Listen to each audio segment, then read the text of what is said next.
Okay, welcome back. Feature Bootcamp, new session, same old stuff. We are going through 8 weeks to write a complete feature from beginning to end. That means you don't have to have any experience, but the more other bootcamps you've been through, the more sort of leg up you will get at the start, and you will have a little bit of an advantage going through this already knowing some of the basics and having some of that structure worked out. So I recommend we have plenty of other sessions recorded. If you're curious about those first couple steps or what those first couple classes will entail, then you can check out plenty of other recordings of ScriptCamp classes on our YouTube channel. And if you're watching on one of our many different channels such as Twitch, Twitter, YouTube, Facebook, or Kick, then you can come join us on Discord by going to scriptcamp.net, and there you can sign up for unlimited membership.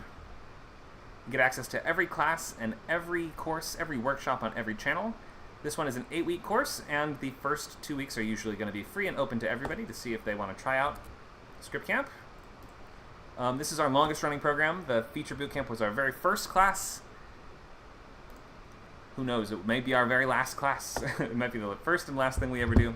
I don't mean today, but I mean in general, if there's just one core class on ScriptCamp, it is this one, Feature Bootcamp. Although there's plenty of others. As you can see, we have many other servers, including WordCamp, where we teach novel writing classes every Saturday, like tomorrow from 12 to 2. We also have CodeCamp, dedicated towards coding, TuneCamp for animation, GameCamp for gaming, which is a brand new one that we're just starting to expand now, and starting a brand new game design course Wednesdays at 6 p.m. So if you're interested in making video games or games of any kind, board games, table card, or trading card games, or other stuff like that, then check out GameCamp and sign up for my Unreal Learning Group, which is going to be meeting on Wednesdays. And from start to finish, you don't have to have any experience. Going to be learning to use Unreal Engine to make full games. Not awesome games right away, but games. Hopefully they will become awesome over time. This is all the SkillCamp servers. You can get access to all of these at scriptcamp.net, and pretty soon we will have a SkillCamp website, so you'll be able to sign up through that as well. I'm Connor. Everyone I think here knows me already. I've been in LA as a rep screenwriter since 2017. I can't actually announce anything about it yet, but in the action space, I recently set up a movie that I want to announce to you all soon. I cannot do so yet, but I will just say thank you. I'm working in this sort of horror thriller and action world in Hollywood and London. We will have, as soon as we can say more, we will. In any case, there's, I teach plenty of classes a week, 3 bootcamp classes on the weekends. That would be feature, TV, and novels.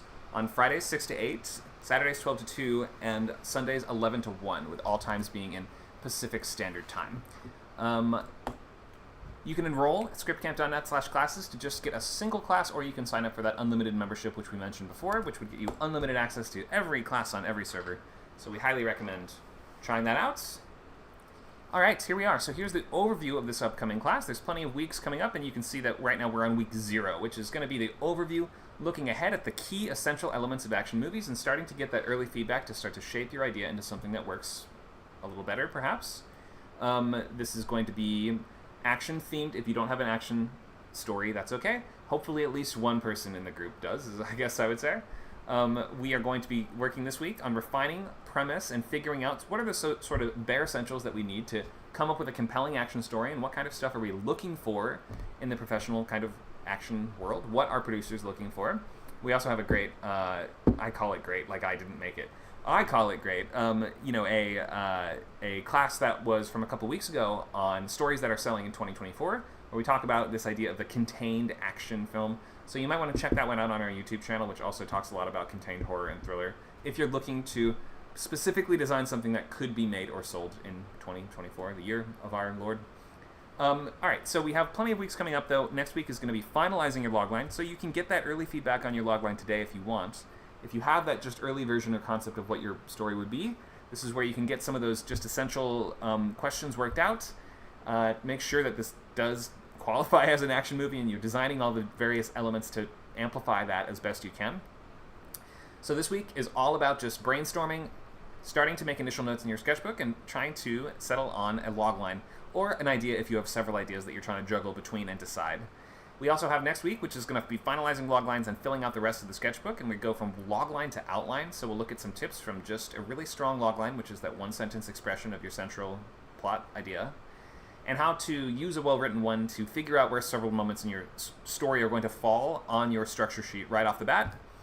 We have been doing one-sheets and synopses recently. So in week 2, we will take a look at writing a one-page synopsis of the story. And we're going to be breaking the story beats in week 2 as well. So week 2, we're going to figure out what are those major moments of the narrative and what does a summary of all those events essentially look like. From there, we're going to expand into scene cards, which is going to be a full paragraph attached to each scene, so we know what happens in each scene, and basically a really comprehensive map and plan for what happens in every page of the story, all before we're even starting to write those pages, so you don't need to download that screenwriting software until halfway through on September 6th. That's when we're going to actually start writing those pages, and we recommend at that point downloading something like Arc Studio or Writer Duet to get formatting. And from there, you're going to be writing about 20 to 25 pages a week for 4 weeks, with the final the first draft. The first draft completed by early October. Okay, so it's about a 2-month course. You'll write a whole movie. We will work through the first half, which is planning and plotting, and the second half is all executing and writing. Okay, let's keep going. So, we are doing action focus in this camp. That means that in determining some of the basics, we are going to be looking at the rules and expectations of action films, so we know what it is that you're trying to make and what is the basic appeal of these things. Action can mean a lot of different stuff. It doesn't always mean movies about good guys shooting at the bad guys and the bad guys shooting at the good guys. There's lots of other options within that, but basically this does come down to the idea of entertaining moments of physical violence and stunts. This is what the whole genre kind of revolves around, this idea of interpersonal violence between intelligent entities. That's what sort of distinguishes something like action from something a little bit more like adventure. Although adventure does have action elements in a lot of these movies, you can also have an adventure story that's nothing but a guy trying to climb a mountain, right? It's not action unless we have the team of bad guys also trying to climb the mountain, and the bad guys, are trying to stop the good guys, or there can only be one winner, or something like this, right? So we do require opponents for an action film. A story that is entirely about a character dealing with things in their own mind and in their own internal experience is most likely a drama or an introspective short story or something like this, slice of life perhaps. We need physical danger, moments of exaggerated and high stakes action, and intelligent opponents in order for this to be action. They don't have to be sapient opponents. You could technically have an action film where we're fighting animals, aliens, or robots or something like that. But they need to be able to, act with some degree of agency. So, what are some essentials? We'll look today at the overview. What's an action movie? Subgenres and plot archetypes, budget levels, action premises, and sort of a checklist of stuff that we're looking for. Action as a method and tool of revealing character. Set pieces. We probably won't get too into A defeats B defeats C today. I think that I might actually reserve that for next week or the following week, because that's a little bit more of a scene writing technique rather than a planning and plotting technique. And I'd rather, in the opening overview classes, kind of get a sense of what are you guys working on, what are the premises you have in mind, and how can we refine and sharpen those so that they're the best approach that they can be. We want to make sure we have a strong foundation and that you're building a really, really, solid concrete pad underneath your building so that when you're halfway up, you don't realize that something is not in place and it all collapses down. Having that strongest idea allows us to build from the ground up. So we work from the logline. The logline being the one-sentence expression of the idea. We assess if there's any issues with the very basics. From there, we layer on the next, concrete and bricks and everything like that, which is going to be your story beats, where you're going to figure out the essentials of the plot. The scene cards are how you're going to expand from story beats and get even more granular, so we're sort of planning each room of the house. And then finally, at the halfway through the course mark, you're going to actually start writing and formatting those scenes, writing dialogue, things like that. So we may not cover everything on this list today, but we will make lots of time for loglines and student premises. So in the second half of the class, in about 30 to 45 minutes, we will ask, what are you working on? What are your ideas? What do you want to share? Maybe you want to brainstorm. Maybe you have a couple different ideas that you're working on. Or perhaps you actually have an early version of a logline already. Or you're working on it right now, like the kid who always did the homework on the bus on the way to school. I say like that wasn't me doing the homework in my parents' car on the way to school. But even if so, you can share something today and get those initial pointers and a nudge in the right direction to make sure that the essentials are working. If you've never written a logline before, it's okay. You don't have to come out with a perfect, amazing one right away. And this is a very iterative process that sometimes we pour the concrete foundation and we have to rip it back up and pour it again, or reconfigure it, or try a different recipe, or whatever, however we want to belabor that metaphor. So don't expect to hear, it's perfect, great job, go ahead right away. This is very tough to come up with a great premise. If it was easy, everybody could do it. All right, so let's start with some of the basics. I want to get through the action movie essential stuff pretty quick so we can work towards those student loglines, and I want everyone to be, ideally have your sketchbook open and be writing out that early version of the logline if you know how to do that. If you don't know how to do that and don't know what that is, don't worry too much. I have plenty of other programs on that you can check out, both recordings and also just like every intro course basically covers loglines. So there's plenty of them happening all the time. You can just share the basic brainstorm of the idea, the setting, the hero, whatever you've got for your movie premise. And if it's not action, don't worry, we're not mad at you. But I hope at least one person has an action movie. Okay, let's get through some of the essentials and figure out, and I would be, of course, having your sketchbook open, taking notes if you're unclear about these things. If you're new to action, you don't really watch a lot of these movies or something like this, obviously, your first goal is to go watch a bunch of them. So I think I saw actually earlier in the chat, Mario started us off with favorite action movie. Why don't we just, in the chat, just let us know, what are some of your favorite action movies that you guys just think are awesome? Let us know now, and I'll check the chat in just a moment. For me, I have a couple posters in here that sort of are hinting at my general area of interest. But we can see I really like a lot of foreign action movies. This is District B13, a very underrated French kind of parkour, martial arts, shoot 'em up action kind of movie from, I think, I'm going to say maybe 2008. This was remade as Brick Mansion, starring Paul Walker in the US way later and was not as good. There's also a sequel, District B13 Ultimatum, also underrated. I have Ong Bak on here as well, which is kind of also in that lovely school of mid-2000s parkour-ish Muay Thai style action. There were two Ong Bak sequels, which were actually prequels, but the first one, Ong Bak Thai Warrior, from 2005, total banger. And if you can find other Tony Jaa movies like The Protector, also just like, amazing, friggin' amazing. You gotta check these out if you're into martial arts especially. The ones that I would recommend that are off the beaten path are also going to be there's a Thai action martial arts movie from about 2004 called Born to Fight, which is the only movie that I've watched and been legitimately worried for the actors the entire time, because you'll see stunts that like, oh, that guy just almost actually died. There are very different safety standards for stunts in other different countries or different markets around the world.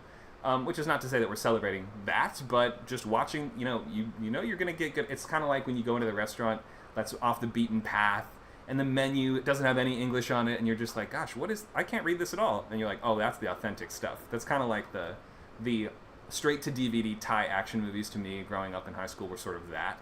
In terms of the big American stuff, there's also lots of great things. Of course, The Matrix, one of the best movies of all time. We've got your Star Wars. We've got your Marvel. There are so many movies that kind of fall underneath that action umbrella. In terms of James Bond, I've seen every one like 100 times, but Skyfall, I mean, it's just probably the best one. It takes James Bond the most seriously as a really vulnerable human character, but also a total badass cool guy.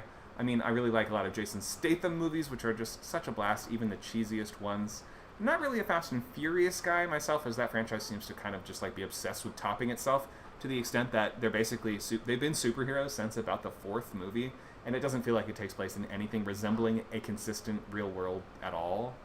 What have you guys got? Let's check the chat. I see Temple of Doom. Awesome. Aliens. Yes, Aliens being one of those really, really hallmark action horror movies, which there's not actually a lot of this, considering those are kind of clashing tones. The idea that action requires hyper-competent characters, and horror requires your characters to be very vulnerable. So action horror requires it to be both. Your characters are competent, but the forces they face are terrifying and overwhelming, which is a tricky balance to strike exactly right. We have Fury Road. That's the Holy Trinity according to Stefan. I love it.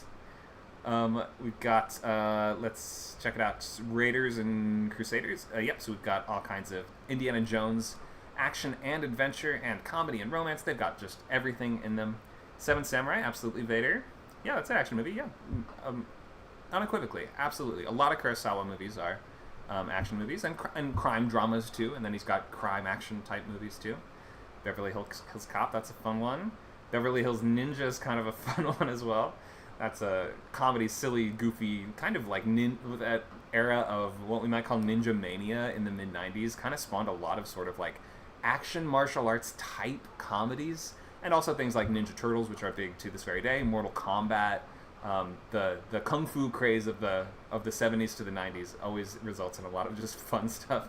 Three Ninjas, yep, High Noon on Mega Mountain. Remember with Hulk Hogan as one of the lead cast, or I guess he's sort of more like a mentor protector figure for them. There is a lot of great action from the 80s and 90s, which I think is kind of seen as this heyday of action because of the emergence of the blockbuster era. The sort of Spielbergs and Ridley Scotts of the world created this idea that action movies are just mass popcorn entertainment, and they can be for the whole family. Mario mentions Teenage Mutant Ninja Turtles Go Back into Time. Oh yeah, that I believe is the second or third movie, Turtles in Time, I think it's called. The Rock, Broken Arrow, Long Kiss Goodnight. Yeah, we got some Shane Black in there with Long Kiss Goodnight. Love to see it. We have a little picture of him right there, don't we? Shane Black, pretty much the master of the mystery slash action, like cop kind of movies like Lethal Weapon. We've got RoboCop, of course, from the 80s as well, which is the Paul Verhoeven sort of style of way over-the-top action movie that has an element of satire woven into it, which we see in Starship Troopers as well. We have a question, Kiss Kiss Bang Bang is mystery. Kiss Kiss Bang Bang is a neo-noir mystery with action sequences. Django Unchained, yep, Tarantino has some action movies as well. Kill Bill, those movies are just... Almost every scene is like a direct reference to another movie or subgenre of other movies. We have a question, did Shane Black write Predator? He has a credit on it, and he's in the movie, yeah. Glad to see all these different movies from all throughout the years. Many different cultures and countries. We'd love to see it. We love the diversity. We love the varied heroes and villains and goals, which is a big part of sort of what makes this genre so fun, is that we're looking for, specifically, like with any genre, stuff that's it's like what we've seen before, in the sense that we know the type of thrills we're going to get, but we don't know exactly what package that's going to come in. We don't know who the hero is going to be or what their journey is going to be like. We are looking specifically for a protagonist that is thrust against obstacles that require person-on-person violence and frantic physical feats. We are looking for resourceful heroes that struggle against incredible odds with overwhelmingly formidable opponents, deadly high-stakes situations that usually are going to result in that violence that we mentioned, though the hero does not always have to be the one dealing out the violence. We can look at action and chase movies too. Your hero could just be running away the whole time, but we have to have that threat of violence. Think of Terminator, for instance, which is an action sci-fi with a horror-ish sensibility to it, almost a slasher type, relentless opponent that's at the heart of it. So your hero does not need to be killing people for it to be an action movie at all. And in lots of superhero stories, that sort of becomes a big part of the point, which is your hero willing to be as bad as the bad guys to stop them from doing their dastardly deeds? Some of them are, some of them aren't. Some of them accidentally start drifting down that path. Remember in Spider-Man when he trips that guy, knocks him out the window, and kills Uncle Ben's killer, but sort of after that decides, wait, I'm not going to do that anymore, basically. So this question of killing that is not inherent to action necessarily. Your hero doesn't have to be a killer, but the threat of violence and death does sort of need to be propelling the story forward and keeping that urgency as high as we can. I'm seeing a comment in the chat. I'm talking too fast. Sorry about that. That's always the note I got from the theater teacher. So let me slow the pace down a little bit so nobody accuses me of being on cocaine. So let's look at some basic subgenres. We have your action thriller. Action thriller is, there's a lot of like what we might call nitpicking and fine-tooth hair combing you can do with all these. Not everybody agrees on what exactly an action thriller is. However, I look at this as higher and more personal stakes, but a smaller scope.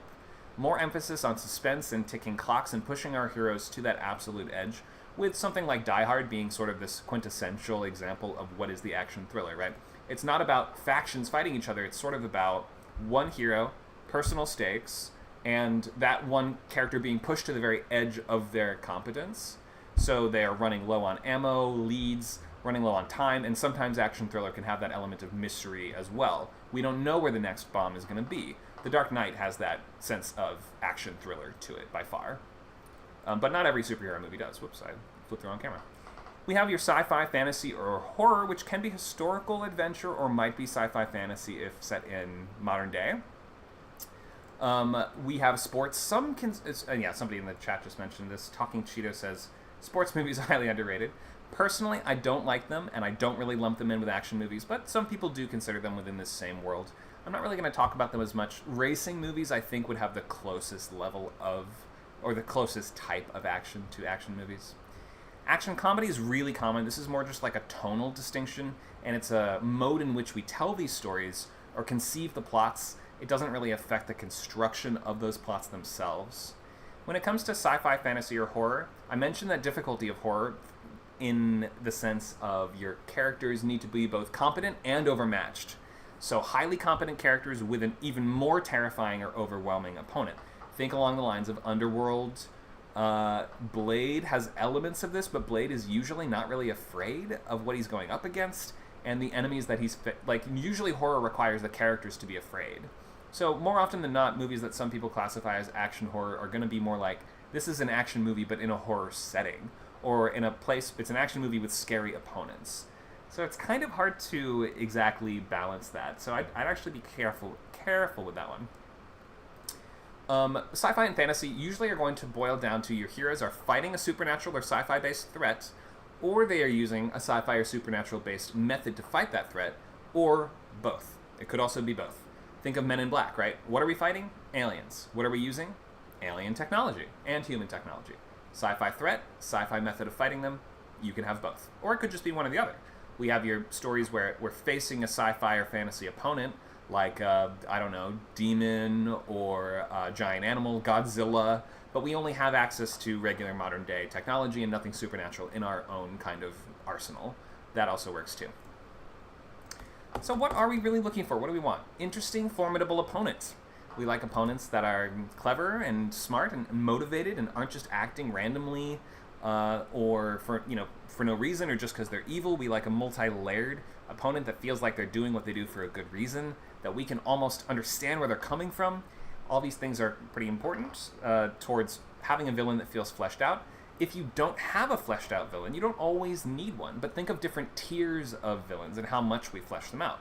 Lord of the Rings, action-adventure franchise. Who's the main villain? Is it Sauron? Pretty much yes. Does Sauron have an interesting set of motivations and personality? Not within that trilogy. In the Silmarillion and Rings of Power and things like this, more so. But within the trilogy, he's a giant eyeball that lives on a tower. Do we flesh out or characterize Sauron? No. Do we need to? No. Look at all the other opponents and villains we have in Lord of the Rings. Who have we got? Saruman. Wow, what an interesting character. The formerly white wizard, white denoting that this wizard is sort of intended to be allied against the Shadow, turning his back on his former allies, like Gandalf the Grey, for instance, and becoming one with the, joining Sauron, joining the enemy because he feels, well, the enemy's going to win. Saruman's kind of right. The enemy is, clearly overwhelmingly strong, and if we don't join him, we're going to be destroyed by him. Obviously, that isn't how it shakes out, but his point of view makes sense. It's interesting. He's got something baked into his backstory. He's got an interesting central relationship.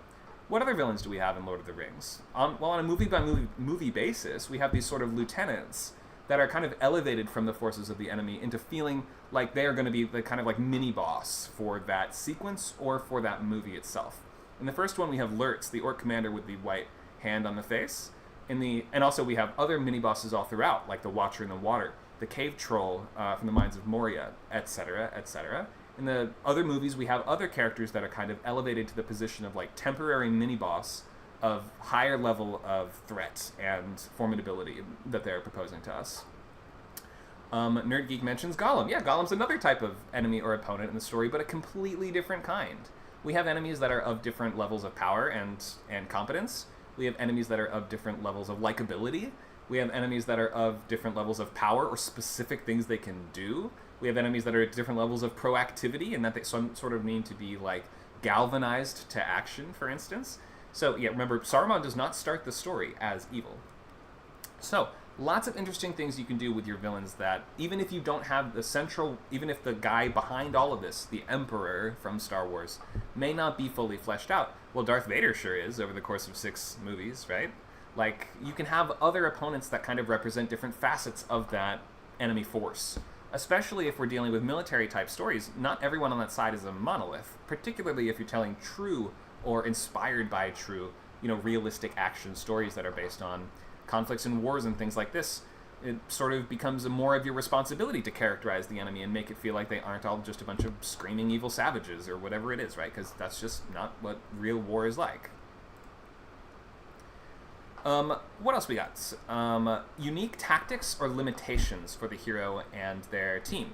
This means that often it's going to come down to an interesting way of fighting the enemy because fighting or combating or escaping the enemy are a lot of what your heroes are going to be doing in this sort of story.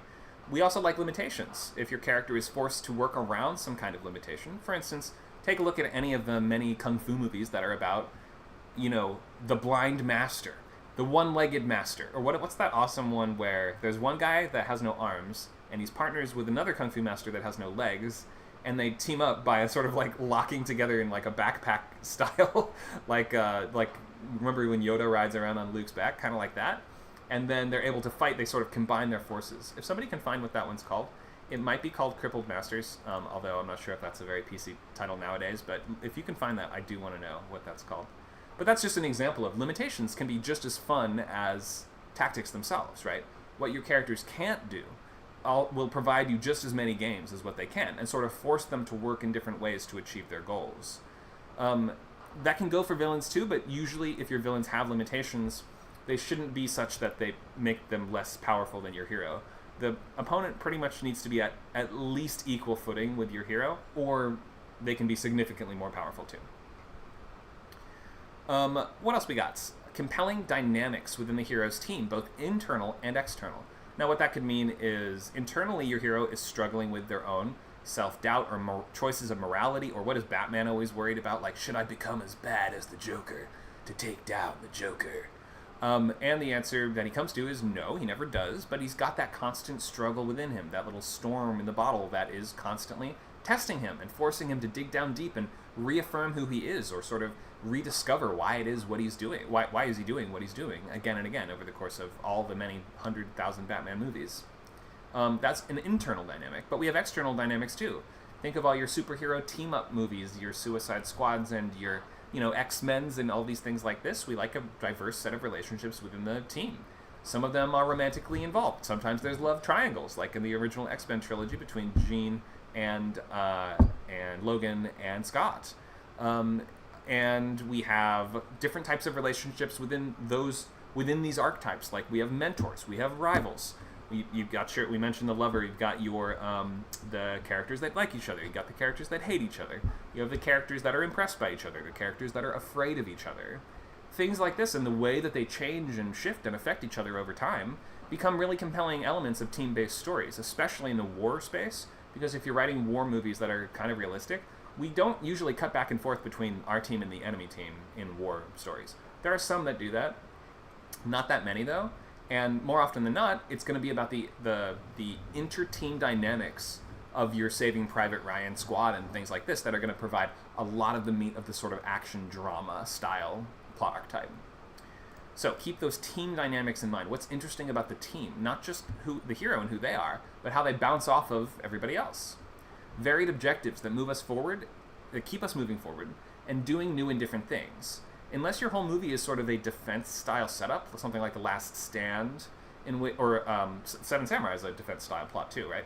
But that's not all we're doing in the entire movie. We like to split up larger or more repetitive goals into more interesting sequences of action. So, for instance, we have to defend a castle. There could be a lot of other set pieces that lead up to us defending the castle, right? Well, first we need stone to build a better wall. Well, how do we go get the stone? That could be like a little expedition or a little mission or something like that along the way. You can think of it, it's very similar to video game. Maybe I'm just in the world of game design right now because that's been my main interest lately. But it's also, a lot of games are action-adventure genre as well, right? So we can think of these sort of mini-bosses and your characters sort of like overcoming those on their way towards beating the bigger boss in a similar way to how we think of game objectives. Your Zelda is going to be sort of similar to Lord of the Rings because they're linked to that same style of action-adventure fantasy storytelling. So we're moving forward, we're facing different opponents or many sub-bosses along the way. As we work our way up towards finally facing that final boss, we got to get the boss key to unlock the door to Queen Goma or whatever it is. And then last, we are often interested by a cool setting or all the different dangers and challenges and hazards that one setting will present that we haven't necessarily seen before. And that can be a big part of the hook of the movie and the different games that we can play in your set pieces.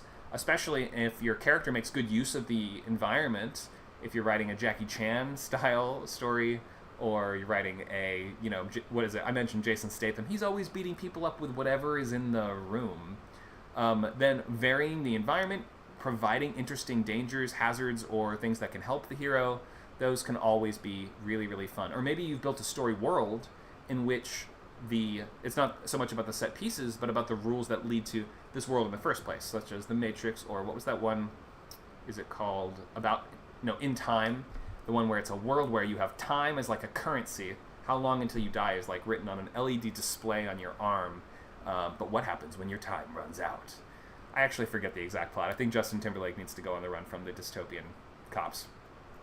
Anyway, or what's another one? Minority Report. Mystery movie with a lot of action sequences, wherein we are in a world where only in this world is this sort of action possible, right? We have psychics that are able to play into the action scenes, especially when Tom Cruise's character teams up with the psychic character. We sort of unlock new abilities or new games that we can play within the same world, just based on the rules as that setting provided to us. So setting can be a great part of the hook of action stories. Just think of where is this action taking place, and that can be a great place to start as well. I see a question in the chat, maybe tagging me, saying which games. Maybe, I'm not sure if that's tagging me or tagging somebody else. But the games I was talking about was Zelda. So Zelda being a similar sort of action. It's like a mashup of all of the various different Western sword and sorcery. It's kind of like a grab bag of, you have your Lord of the Rings, you have some Japanese folklore thrown in there, you have a little bit of Conan here and there, you've got all kinds of stuff. So I think that that one maps to this style of storytelling well. Also with the sort of puzzle elements, they are interspersing the action. So we have a couple different sort of types of things your character can do. We have platforming, we have puzzling, we have fighting. You can think of your action movie characters as having similar sorts of abilities or objectives, or we like to watch them do similar sorts of stuff, which is why I keep coming back to this idea of video games. Our last thing we're looking for are going to be stunts, visual effects, and just awesome blockbuster moments. Things that would fit in the trailer and really sell what is the central idea of this and what's so fun about it in just an image or in just a moment. Think of that bullet time sequence that I'm sure they showed in the trailers for The Matrix, at least some of them. I know there were some mysterious trailers for that movie too that didn't show anything. But let's think of, I don't know, trailers for The Matrix Reloaded, for instance. That one's going to show off all the cool, different stuff that's only possible in this world. Bullet time, jumping off of walls, you have ghost people, you have katana fights on moving cars, you have fights against huge hordes of sort of clone-like NPC enemies. You've got so many different sort of fun types of things that could only happen here. And then we're also looking for urgency in the time frame, in high stakes and high intensity, meaning that your characters have to act now, they have to act fast, and they have to accomplish their goals before the bad guys accomplish theirs. Okay, so that's a lot of just the basics of action stories. If you're not writing it, it's okay, but if you are, let's just try to make sure that you've got at least, a solid number of these down. You understand what the audience wants, and obviously you're a fan, so you should know what you want to see out of these. And I want to open to questions on just the very basics of action movie storytelling. Any questions before we proceed?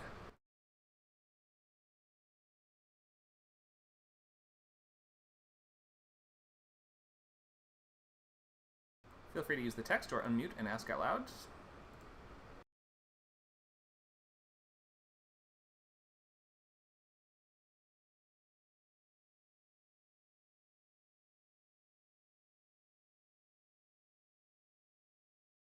Any questions? So we will continue. So let's look at some subgenres. We mentioned the sci-fi fantasy horror thing and the various challenges and difficulties of that and what that kind of looks like. We've got your Blade, your Aliens, Godzilla, Terminator, anything with speculative elements, meaning stuff that is not possible in our current world as we understand it, are going to fall into that sci-fi fantasy horror kind of world.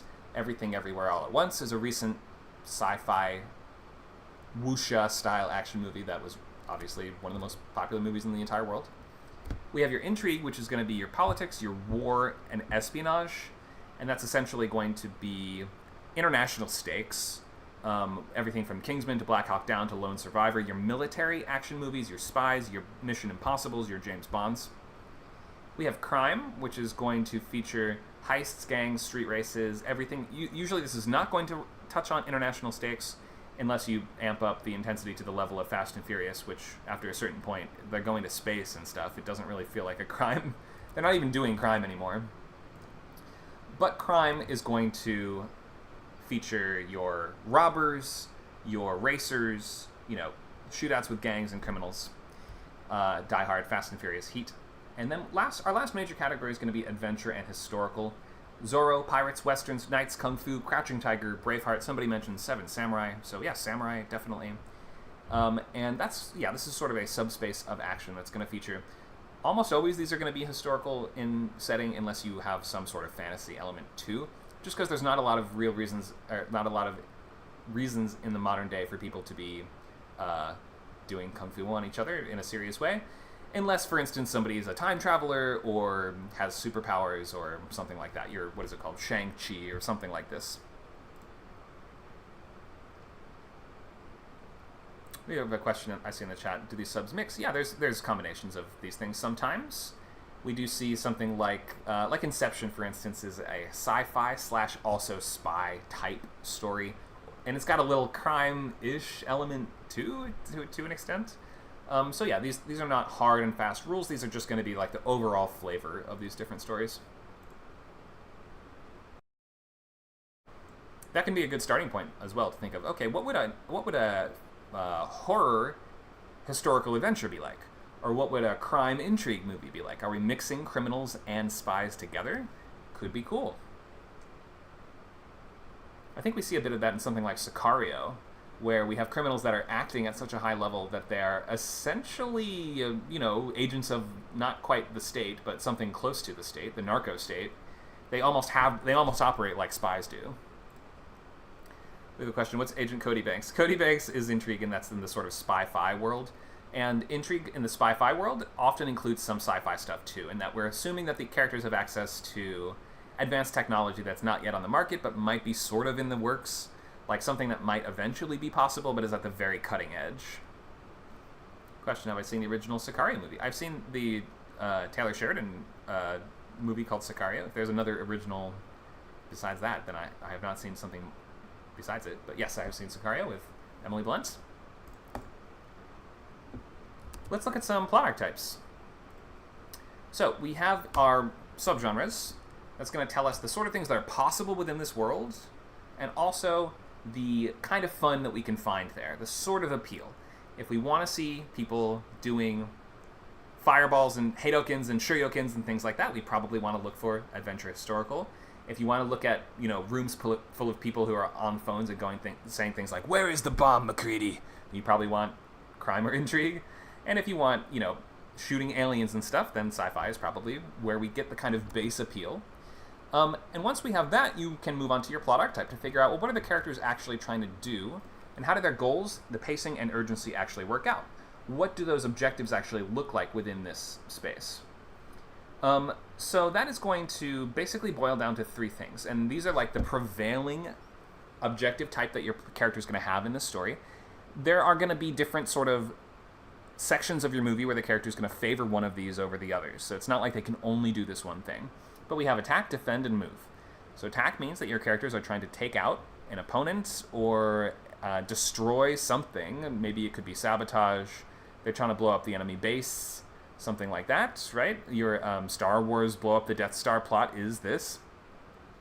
Although it starts as a move. Right? We start by trying to rescue somebody, then we sort of transition into blow up the enemy base. Any movie where we're primarily trying to blow up the enemy base is sort of an attack plot archetype. We have defend, where your characters are primarily trying to defend something. So keep a town safe, keep the castle safe. Ironclad, The Last Stand, Seven Samurai, Assault on Precinct 13. These are going to be your stories where your characters are barricading themselves in, they're setting up the defenses, the tripwires, the mounted machine guns, and they are holding their ground. They sometimes might have to retreat multiple times, so we might have a sort of several move set pieces as your characters try to get from defended location to defended location. And then last we have move, where your characters are trying to get themselves or someone else or something else from one place to another. And I like 310 to Yuma as an example of the sort of escort quest. What is it in video games we call these escort missions? They're sort of notoriously annoying to players in the game, but they can provide great plots because we have, that a built-in dynamic between the person doing the escorting and the person being escorted, and the tension and various conflicts that can arise between them. Fury Road is also this. The Last of Us is also this. So again, any sequence of your movie can have your characters doing some combination of these things, but largely your story is going to primarily have like a sort of super objective that is going to be boiled down to one of these three. Okay, we're not going to look at these right now. These are old at this point. I probably just should update this entire slide. But I just wanted to briefly touch on the idea of hooks. So what is a hook? A hook is sort of a combination of the premise, the main character, and whatever other sort of dynamics leap out and make this stand out as a unique story to us. So it's going to be, it's not always going to be just one clear thing, but could be a combination of several things. Maybe the hook in your story is we have a really unique hero. Maybe the hook is built into the setting. Maybe it's kind of both, right? Think of something like The Matrix. Is Neo really the hook of The Matrix? Not really. He's kind of a blank slate. He doesn't have that strong a personality. And often in the sort of main character syndrome, as we might call it, the hero is not the most interesting person there. Your Luke Skywalkers of the world. The main draw of the story is not their complex psychology. It could be, thinking of something like The Dark Knight. The Joker's complex psychology is kind of at the central hook of that movie. So if you have an interesting character that you want to make part of the hook, then definitely bring that forward. But maybe it's the setting. Maybe it's the type of way that we need to fight the opponent. Maybe it's the specific rules or some kind of urgency that's attached to how we're fighting that opponent. We have, what was it called, 13 blocks.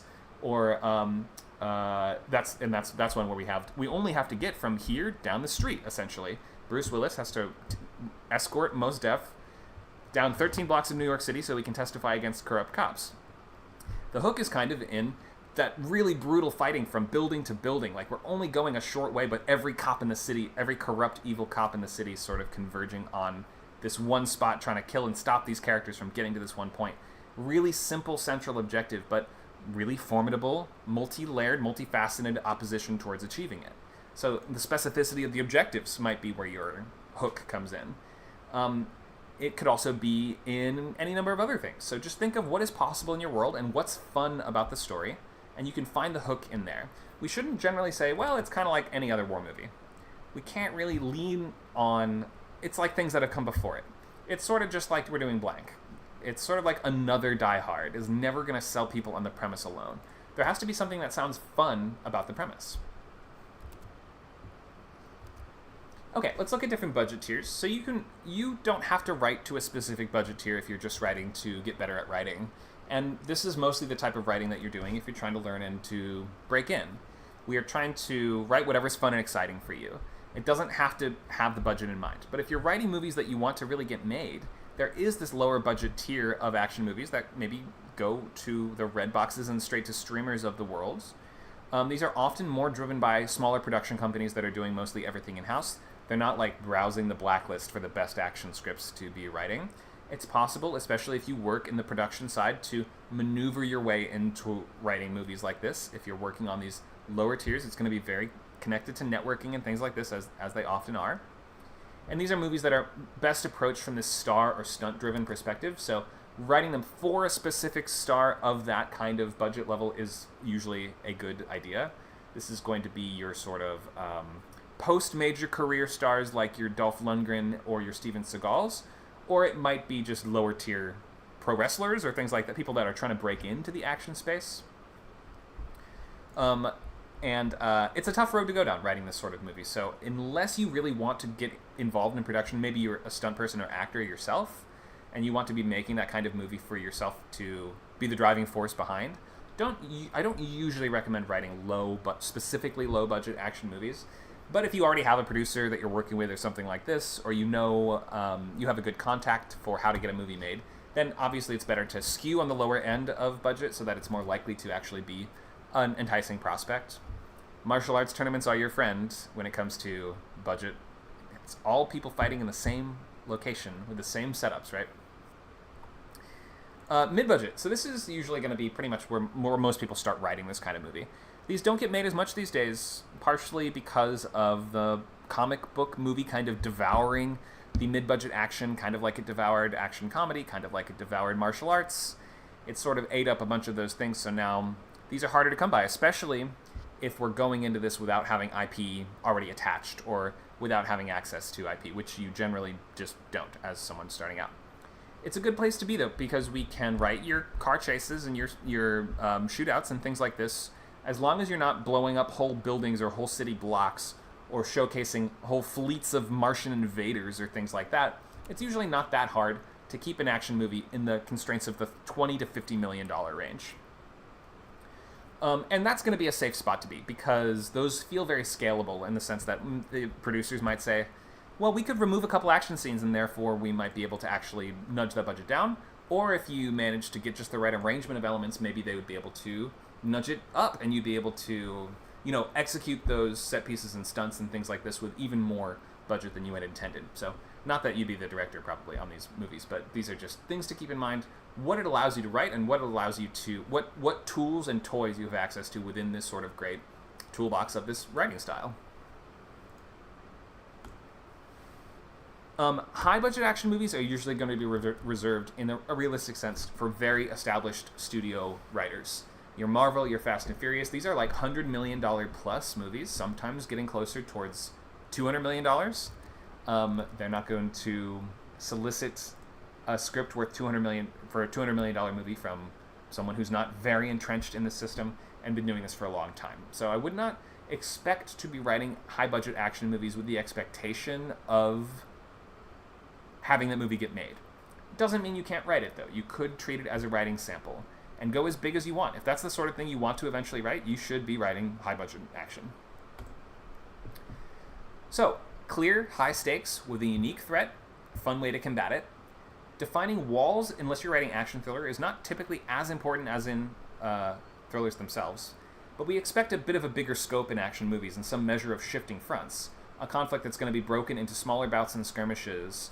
Unless your whole movie is one extended action sequence, something like the movie Free Fire, which all takes place during one singular shootout in one singular warehouse, and the scenes are sort of like different moments within that shootout, you can do that. That can work, especially on the lower budget range, but it can feel a little stagnant unless you know exactly what you're doing, and it limits the games you can play by far.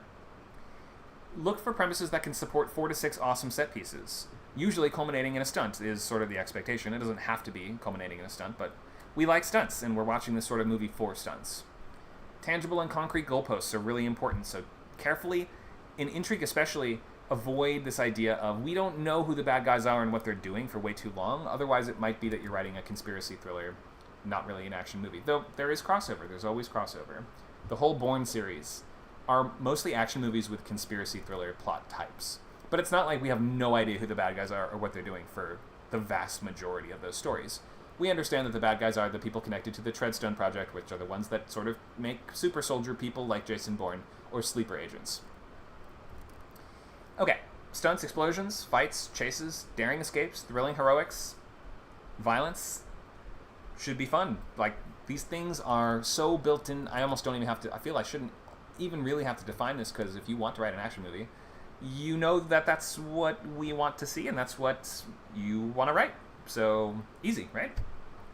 And last, something original, something we haven't seen exactly like that before, something new yet also familiar, which is that very common sort of paradigm. Let's not get into action scenes right now. I want to open the floor to questions about action premises.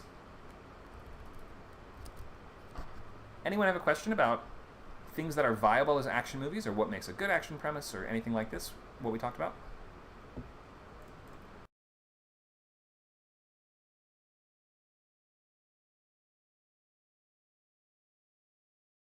Okay, I see a question in the chat. What makes an audience hate an action movie?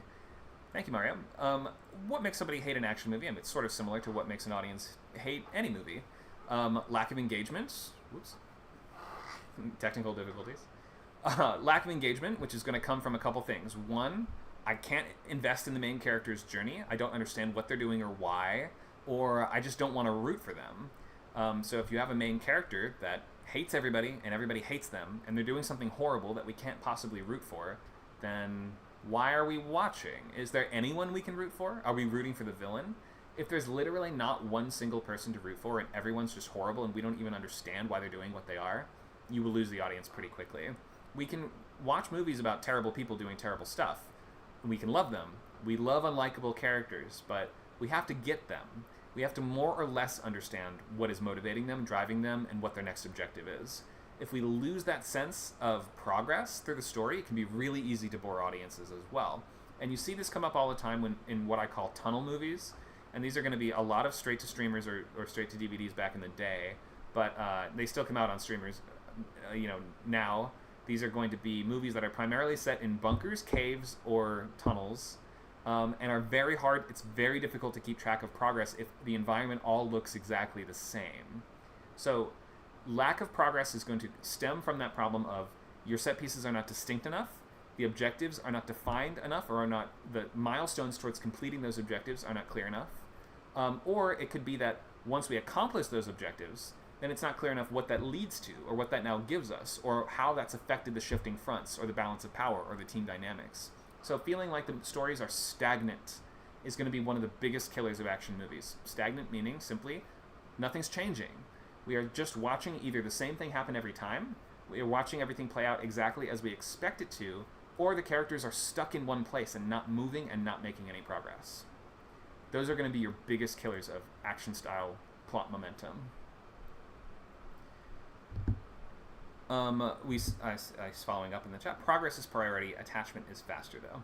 Yeah, we might, instead of attachment, I might call it something like investment. We're trying to invest in the journey. It doesn't mean we have to want that person to be our friend in real life. It means that we have to invest a rooting interest in what they're doing and in watching them accomplish that task. Question: if you are allowed a slower pace, you can probably not press down on attachment so hard. Yeah, potentially, and this comes up in the kind of action drama world. Something like Heat or Michael Mann movies have a lot of this sort of vibe, right, where the drama is just as important as the action. They do have a bit of a slower pace, but when we get to those action set pieces, you have to make sure that they really pay off and it's really worth it. Heat is an action drama. It is action because when we get to those set pieces, they're dope. I mean, there's awesome shootouts and chases and stuff in Heat. And the climax is an action scene too, which is usually a pretty key indicator as to what the main genre is.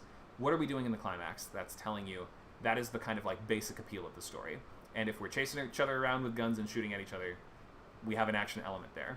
Collateral, another great sort of action thriller, another Michael Mann movie, where that one's much faster paced, but that one again is a main character pushed to the edge of their competence with a central relationship being with the villain, which is always kind of cool if the hero and villain have that kind of really key relationship with each other and they come to understand something about each other or learn something about each other by the end.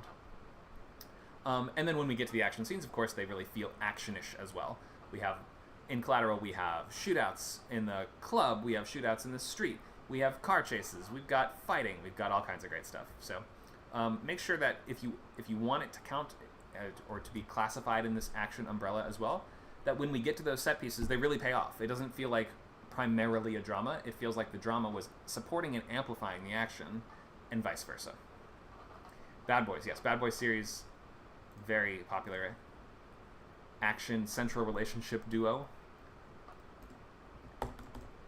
Okay, any other questions on action movie premises?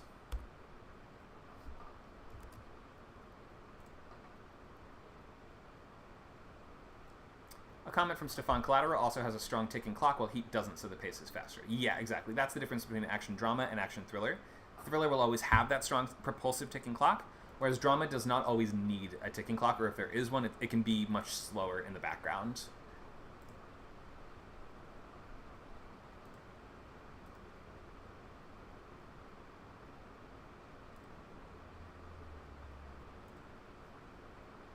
All right, any more questions? If not, we're getting towards the end of our first hour, so soon we will be ready to share ideas, brainstorming, or premises, or loglines if you have early versions of those things. Okay, I don't see any other questions for the moment. So instead of talking more about set pieces and bookkeeping and specifics of action writing, because we've gotten to the hour mark, I would rather open it and see how many ideas we have to work with today. So let's just, if you don't know, very quick primer on loglines. The logline is your story distilled down into just a sentence or two. Let's just say one. One sentence. Almost every time I see one that's two, it should be one. You are implying the visual action of the movie by telling us what is it about. Usually that will start by saying your inciting incident. When this thing happens, that's going to be the thing that sets the story into motion. It's not going to be the very first event in the movie usually. You're an adjective protagonist that's telling us who your story's about and what unique tactic they have or limitation they face or what makes them unique. An adjective protagonist must conflict. That's telling us what's in their way, with whom they are clashing, or who the opponent is, who the enemy is, what are they up against. And then before or else stakes. What happens if they fail? Ticking clock, they're trying to stop the terrorists from blowing up the White House, or from killing the main character, or from, stealing a diamond. What is actually at risk is clarified in the stakes. When or after inciting incident, an adjective protagonist must conflict before or in order to stakes. You don't have to use that exact template, but those are the major questions that we have that we'd like to have answered in your logline, and before we can kind of feel like it's a solid and working premise. So there's a lot that goes into this. There's, I think many who have in the past attended logline things find this to be, if they're just starting out, a little more complicated than they first assumed. And that's okay. You're not often going to get this just right on the very first try. Okay, so we have time. You can post in the chat. If you have a logline, go ahead and share it. If you don't have a logline, you only have some kind of brainstorming, or you just want to say, can I talk about my idea? You can write that in the chat as well, and I will call people one at a time in order to share what they have and ask questions and help you improve it and get you on the right track. So I'll give you guys a minute to do that.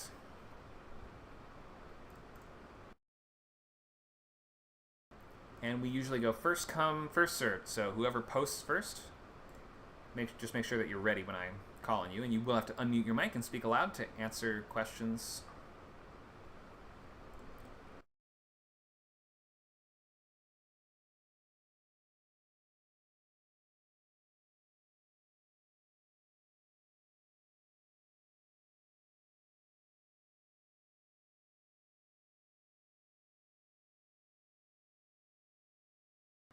Okay, I see one comment from Vader. I have a logline I've been developing, though it's very early in development. That's okay. Do you want to get us started?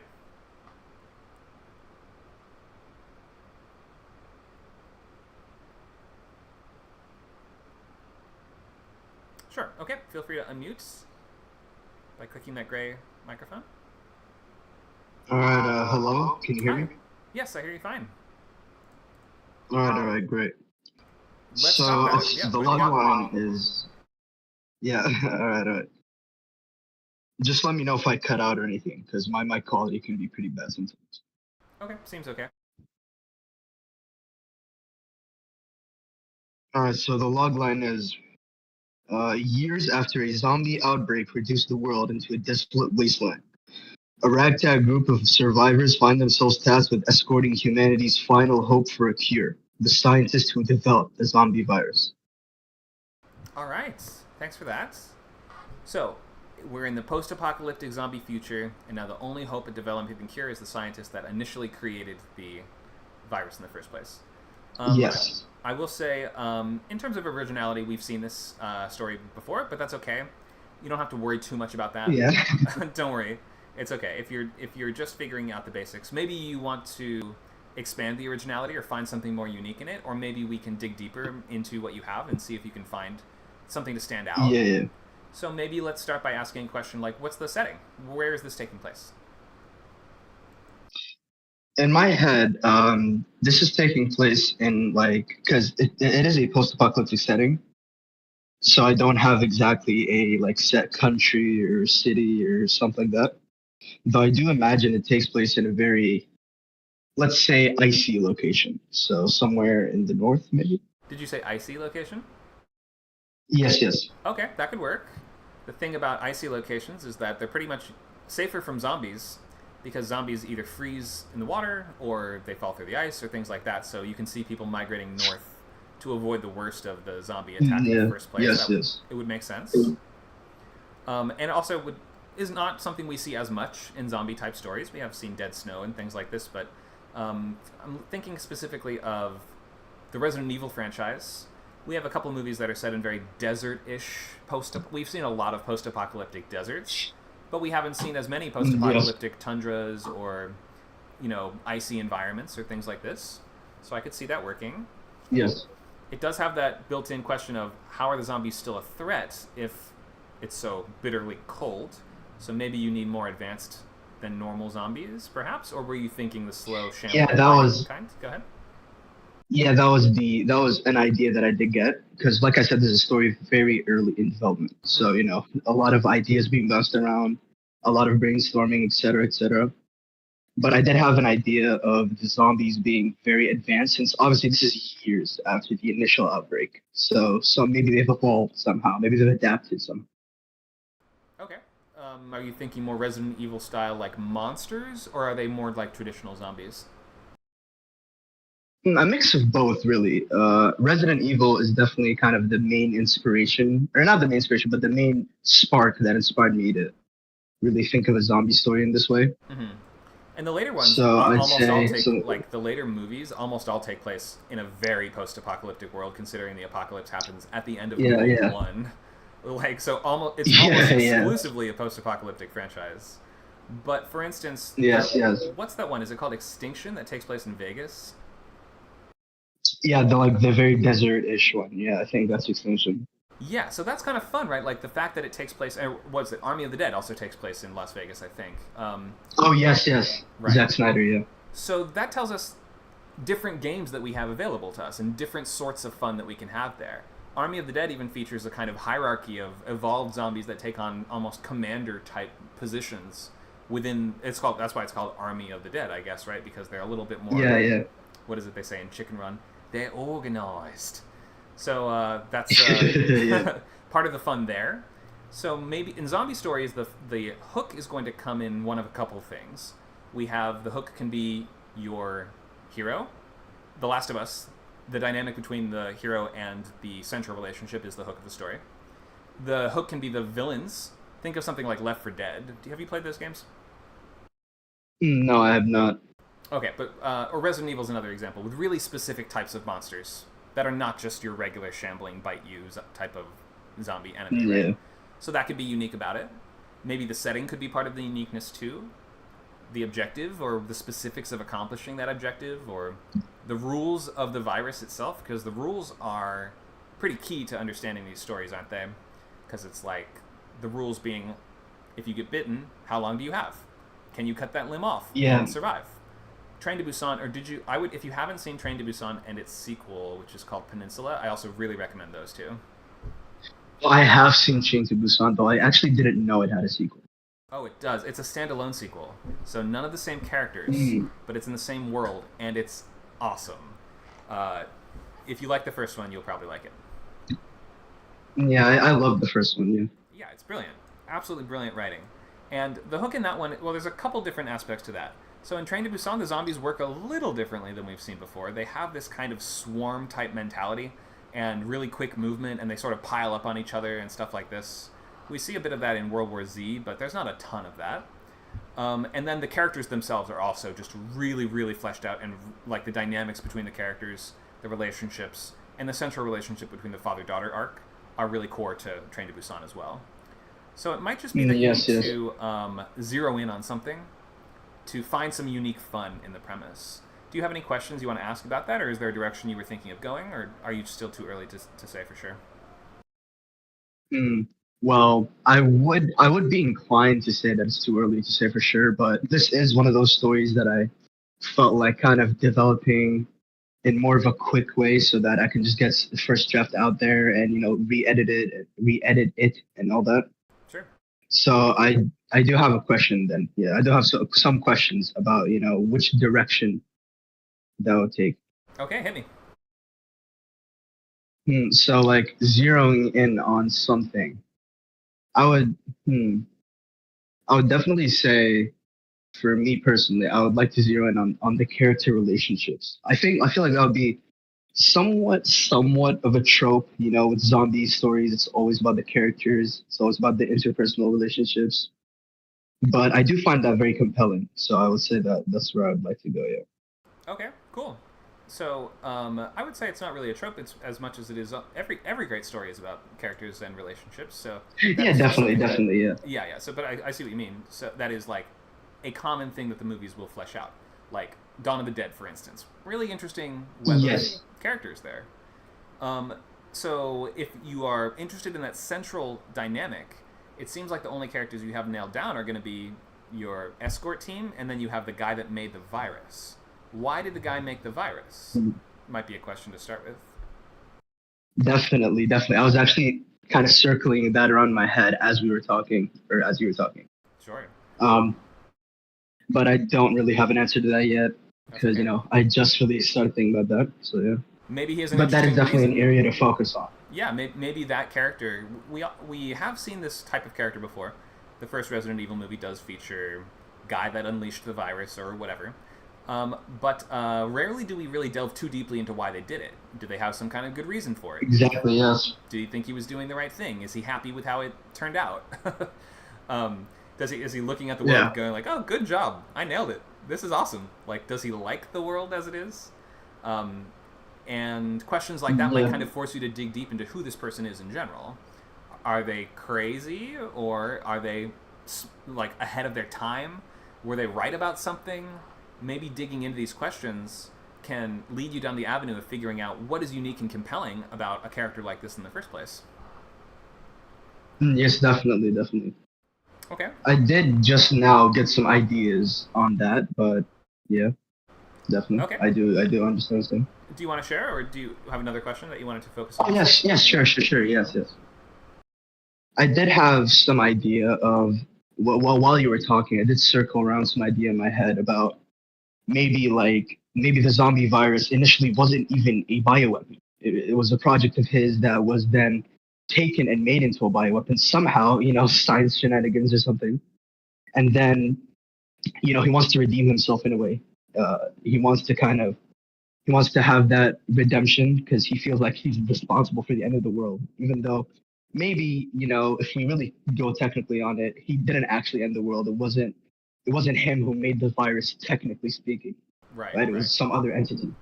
I see what you mean. But This is good. This sort of I Am Legend has a little bit of this with, I believe the virus in that one was intended to be some kind of cure for cancer or something like that. And then it mutates out of control and spreads and turns people into super vampires. So good job, cancer doctors. Yes. But having that kind of sense of personal responsibility in the apocalypse is quite a strong motivator. So maybe there's something there. I mean, if every zombie that he sees is a reminder of his crimes and his failures and his betrayal of the human race, there's a very tortured, very complicated person that could be at the root of that. Definitely, yes. And I even get ideas of maybe there are characters who, since they have this hope of a cure, they feel somewhat guilty of even murdering these zombies, to defend themselves, because they're like, well, what if they could be cured? What if all this could end, right? Yeah, so there's definitely a lot of avenues there. Sure, and especially if this character is famous, as in anybody who runs into them would know who they were. Like, imagine if it was yes. If it's your Jeff Bezos level of tech celebrity, then everybody, their faces might have been on billboards for their medical procedures or whatever. Those billboards are still there, so everybody could just look up and be like, "Hey, who did this? You did this, right?" That's kind of cool. Yeah, exactly. I think keep digging there. There's something compelling that almost makes that feel like that's your main character. Ooh, the scientist. The scientist guy. Maybe that's the hero.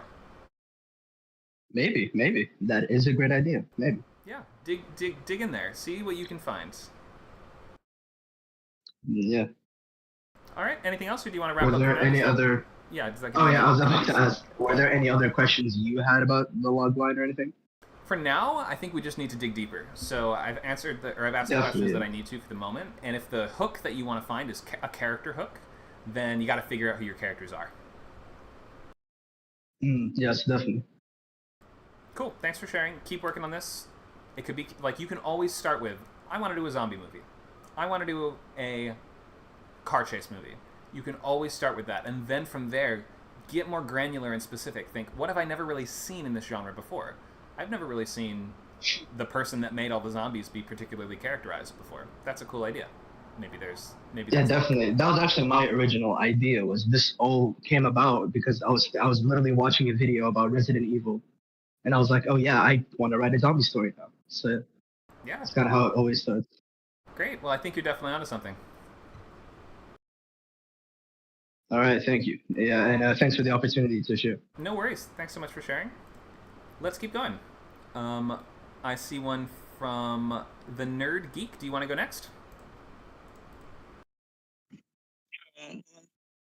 So basically, mine is a superhero story.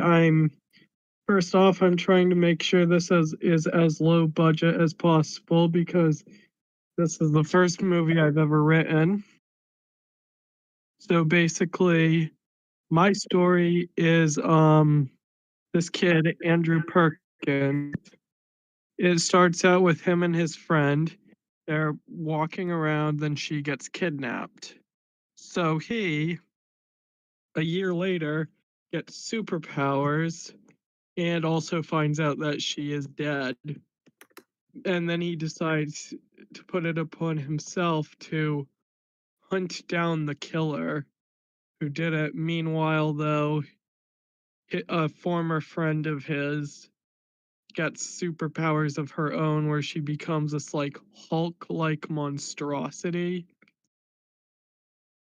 And he has to put aside finding his friend's killer to stop her. Wait, that's a separate goal that's not attached to finding the killer, or she doesn't like work for the killers or something like that. No, she does not.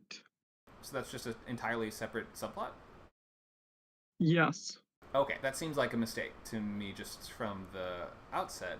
You typically will want to connect everything together in your story and say, like, this isn't a random, unrelated thing happening somewhere else. This ties into the A story. Okay. Can I ask a quick question? Why a year later? Um, I just feel like it could be like, I don't know, it just kind of came to me like basically this whole year he's been trying to figure out what happened to her, and then just it hits him a lot harder that she's dead. Oh, okay, so he's been frantically searching the whole time. Yeah, And does everybody else think that she's dead, or has assumed that? Is that what you're thinking? pretty much, yeah. Okay, so when he finally does find her, then he's so overwhelmed by that, and so he had built up so much hope that it kind of breaks him, and now he's like, I have to take these bastards down. Is that right? Yeah, pretty much. Okay, okay, I can start to see it. So when you say a kid, how old is a kid? Okay, like not a kid, like a 17-year-old teenager. Okay, a teenager, got it. So, teenager, this sounds like they're more than. Most people would not just do this for a friend. Are they like best friends or lovers or something Yeah, like that? best friends. Best friends, okay. But just platonic best friends? Yes. Okay, platonic best friends. His platonic best friend gets kidnapped, spends a year as an amateur sleuth, I guess, essentially, trying to track her down. Now he's 18, right?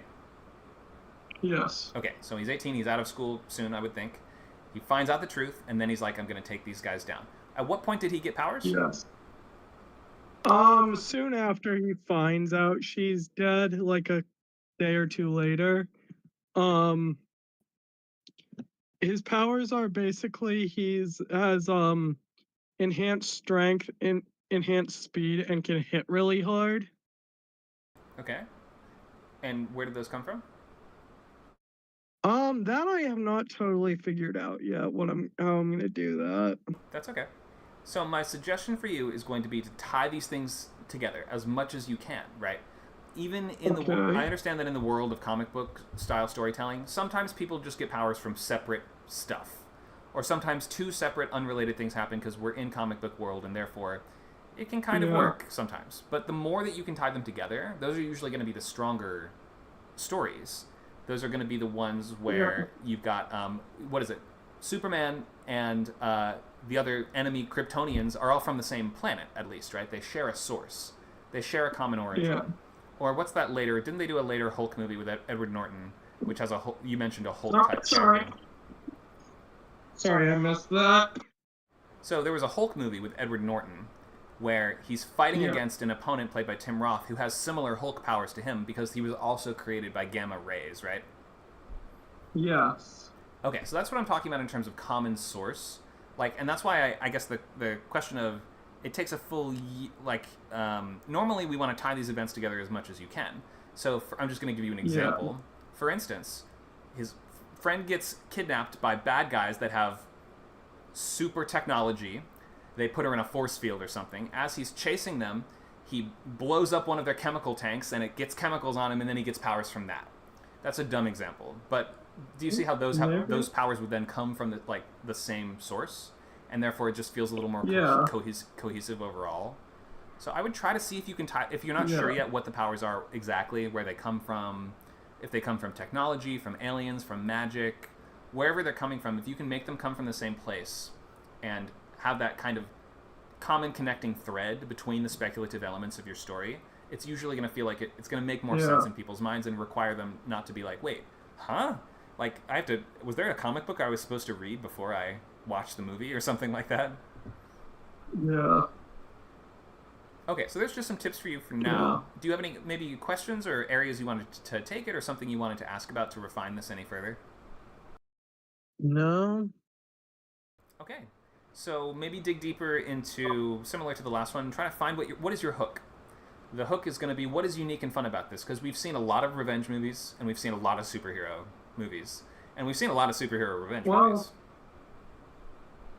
It's gonna basically, I'm gonna try and touch on things that superhero movies don't touch on, but would be the case if they were real.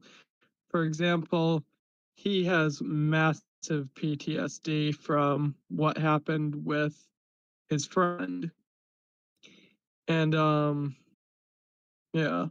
Okay, so sort of just more psychological realism and intensity than most comic movies have, you think? Yeah. Okay, you could do that. Yeah. You could definitely do that for sure. Yeah, that will require you to figure out who your characters are a little more, and if you want the drama to be a big selling point, then you got to do the drama well. So make sure you flesh out your hero, flesh out your villain, really make sure that they have, compelling psychological reasons behind what they're doing. Maybe his whole revenge quest is a sort of symptom of his PTSD in a certain way. Maybe he's so traumatized the only way he feels that he can heal is by getting this revenge, and even as everyone in his family is telling him, you have to stop. Like, that's a deeply unhealthy thing to do. Yeah. So give that some thought. Flesh out your characters more, and maybe that hook will sort of be able to clarify a little better. All right. Okay, if you don't have any more questions for now, we'll move on to the next one. Hope that gives you a good place to start. Yes, thank you. No problem. And definitely check out Chronicle if you haven't. That's a great kind of like... You've probably seen it, I'm guessing. But if anyone hasn't seen it, it's a good movie. Okay, we've got time for more. Let's keep going. I see the next one is... Let me scroll up.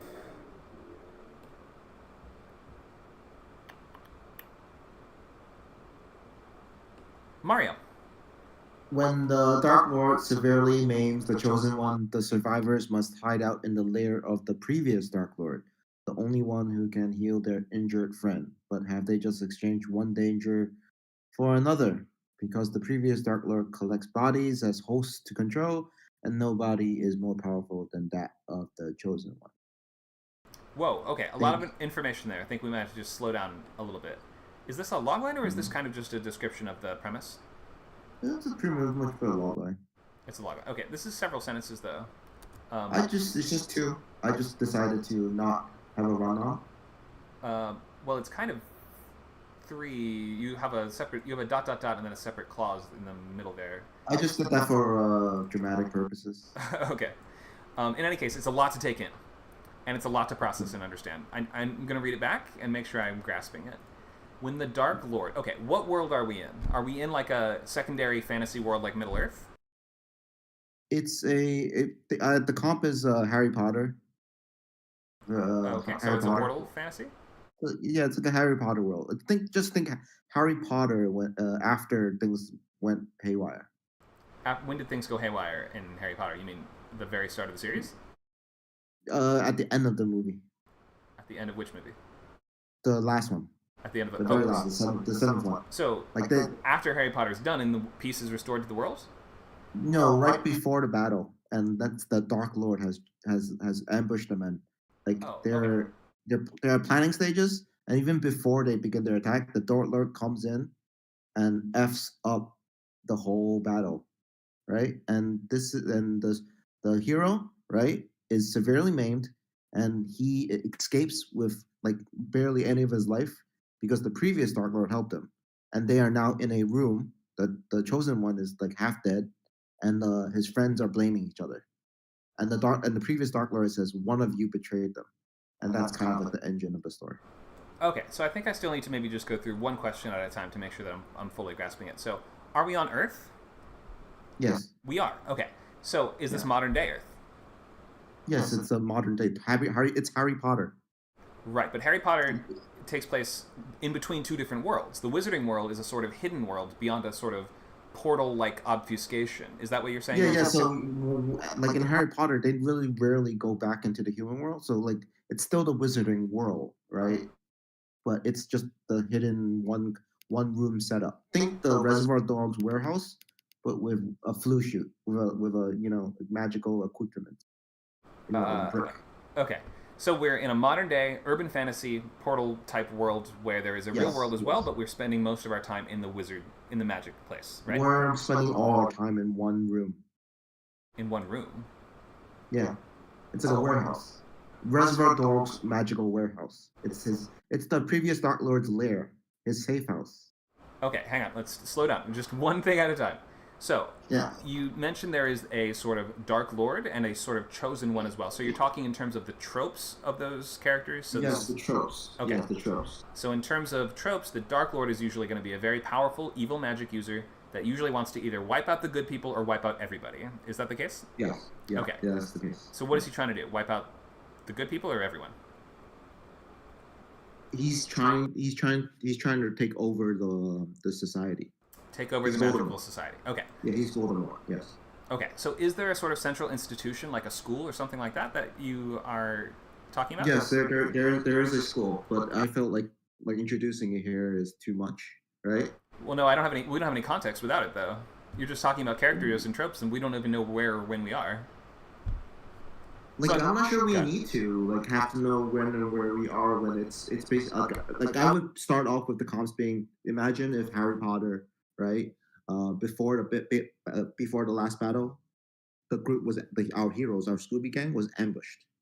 Okay. Right. And the remaining survivors. But in your logline, you can't just say it's like Harry Potter. Not everyone's going to know what you mean. There's not one central common definition of Dark Lord or of Chosen One. Those are tropes that exist in many different stories and mean many different things in those stories, right? Okay, I see what you mean. It has to be more. It can't really rely on depending on Harry Potter being universal. Exactly. We wouldn't have that frame of reference unless you tell us that, and you can't usually include that. So okay, so I should be before. I should realize. Okay, in this urban fantasy setting, right before a battle, this group of Scooby Bang, and the Chosen One gets ambushed, and now they have to hold up in a untrustworthy ally's lair, and you don't know if he's part of it or what, but also they have to figure out the traitor within. That would probably be the log. Yeah, so the first part of that made a lot more sense to me. So if you give it that little bit of context and help ground us just a little bit. So this is the friends and peers of the sort of Chosen One that's supposed to defeat this Dark Lord who's trying to take over the magic society. And so the story, I guess you'd want to clarify in your logline that it all takes place in one location. You're saying they must hide out in the lair of the previous Dark Lord, the only one who can heal their injured friend. Wait, is the previous Dark Lord still alive? Yes, he is. Like Grindelwald. I don't know who that. I'm not a big Harry Potter guy. I don't know who Grindelwald is. Oh, okay, sorry. So there's multiple Dark Lords. There's always a Dark Lord for every generation. Okay. And before the big bad in Harry Potter, there was Grindelwald, which was Dumbledore's rival. I see. So okay. Basically, yeah. So kind of like Morgoth in Lord of the Rings. Yeah.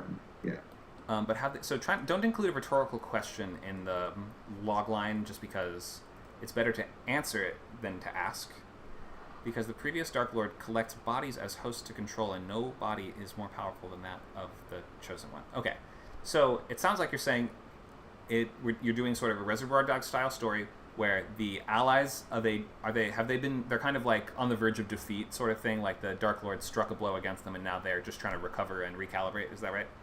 That's it. Okay. Yeah. So maybe you would say like after a raid on their magic school, a group of survivors, like a group of the fated heroic Chosen One and his group of friends take shelter in blank and blank place, and now must blank before blank. So try to really keep it as concise as you can. Are they trying to escape? Are they trying to defeat the villain? Are they trying to identify a traitor? It sounds like maybe one or two of those things. It's like almost the same as Reservoir Dogs. They're trying to survive, right? And since one of them is a traitor, they don't trust enough each other. They can't let anyone leave. Okay, so this is sort of a dramatic mystery where it's mostly the characters talking it out and trying to figure out. It's a character story hidden as a fantasy kind of a high price. It's like high budget story. It looks like a high budget story, but it's actually a talking head story. Okay, cool. So after asking all that and kind of refining, I think I do understand a little more. I would try to simplify and ground this as much as possible, just in terms of the logline that you have here has made a lot of assumptions about background knowledge that the reader would have. Pretend like we have never heard of Harry Potter. We don't know what it is. And then if you write a logline that can kind of introduce, imagine your grandma is reading this, right? And she's like, oh, okay, I can kind of understand the basics of what's happening here. And if you can combine it all into one sentence, I know it might feel a little reductive, but it is just going to, it tells us it's clear what's important if it's all one sentence. If you have 3 sentences, it's not as clear what is actually important here. Yeah. Cool. Questions? Okay, that's it. Awesome. Thank you so much for sharing. All right, we have time for more. We have half an hour left. Look at all these great loglines. Thank you, everybody, for sharing. I hope this has been informative and helpful and everything else. Shall we proceed? Nacho, are you the next one? Nacho Dash?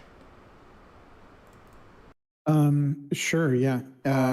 If you want to, I don't know if you want to try to fit the other folks in first. If there's time, we can talk about mine. Sure, I'll prioritize the others, but if there's... Nacho's our co-founder, for anyone who doesn't know, by the way. Let's give him a big round of applause. Yay! There it is. Okay. Yeah, sure, we can do yours at the end. We'll figure out the other ones first. Okay, Stefan, Fall of Saigon. Yeah, hey. Also, thank you, Nacho, for giving me your place. I really appreciate it. So, Fall of Saigon. When his mistake gets a Vietnamese spy killed, a guilt-ridden CIA agent races to save the dead man's family before the Viet Cong marches in and the city falls. I see it as Dunkirk meets The Year of Living Dangerously. It's a really old idea that I had for a couple of years, but I haven't written anything basically for it yet. Okay, I like it. Let me just read it one more time so I'm grasping everything. So when his mistake gets... This is set during the Vietnamese War? Or during the Vietnam War, right? Yeah, the last days of Vietnamese War. Oh, okay, you can maybe include that. In the last days of the Vietnam War, his mistake gets a Vietnamese spy killed, a guilt-ridden CIA agent, because there's multiple factions of Vietnamese. There's like North Vietnamese and also South Vietnamese factions, right? Yeah. So you mean someone on the American U.S. Allied side. Yeah. A guilt-ridden CIA agent races to save the dead man's family before the Viet Cong marches in and the city falls. Really nice ticking clock. Really great core to this one. Nice work. I would recommend maybe one of your comps could be... did you watch Guy Ritchie's The Covenant? Yeah, just a couple of weeks ago. Yeah, not a 10 out of 10 movie, but a pretty good premise. And that idea of like this loyalty that you build to somebody on your side, and then you have to kind of make good on that loyalty even after the conflict is over, or... I don't know. It's a really rich character space. So nice basics of the premise. I think that for this one, I kind of want to know, is this going to be kind of just like a series of set pieces where it's more going to be about the characters versus the environment trying to escape the city, or is there like a villain? More against the environment. So the chaos, the panic... Random soldiers, random enemy soldiers would show up during the set pieces, but there wouldn't be like a villain. Okay, cool. Understood. So in that case, this is more about the people versus the environment, and more of an adventure overall than action, I would say. But that's okay. Let me just read one more time and see if there's anything I can add. It's mistake. It's the Vietnamese spy kill. I would just add that little bit of context so we know when and where we are. Yeah, I actually have a logline that begins in the last days of Vietnamese War, and then I removed it. I felt it was maybe a bit too much. I think it's important just because there have been Vietnamese spies. To give people extra context of when it's happening. Yeah, absolutely. Right, exactly. And then guilt-ridden CIA agent. I guess maybe the I do understand what you're going for with the character. I understand his motivation and why he's doing this. But it is the sort of situation where anybody would be guilt-ridden after... It's like saying, after he's attacked by a shark, a desperate man must escape, right? It's like anyone who's attacked by a shark would be desperate. So can you... I was actually playing around before I posted it. I had jaded instead of guilt-ridden, and I was going between those two. Okay, jaded. So is he sort of past his prime, like on his way out? Yeah. And he's disillusioned with the war and everything, the way it's going on. Yeah, so maybe guilt-ridden is redundant, and then I can put jaded instead. I think so. Yeah, I think so. Or if you can frame some other way of saying, past his best years, disillusioned, something like that. That's just going to kind of emphasize why is this particular guy the lead, and it sounds like that's going to make his journey harder if he's like no longer in peak shape. He's no longer as dedicated to this. It'll be physically and psychologically more difficult for him to accomplish the task. Right. Right. Absolutely. Yeah.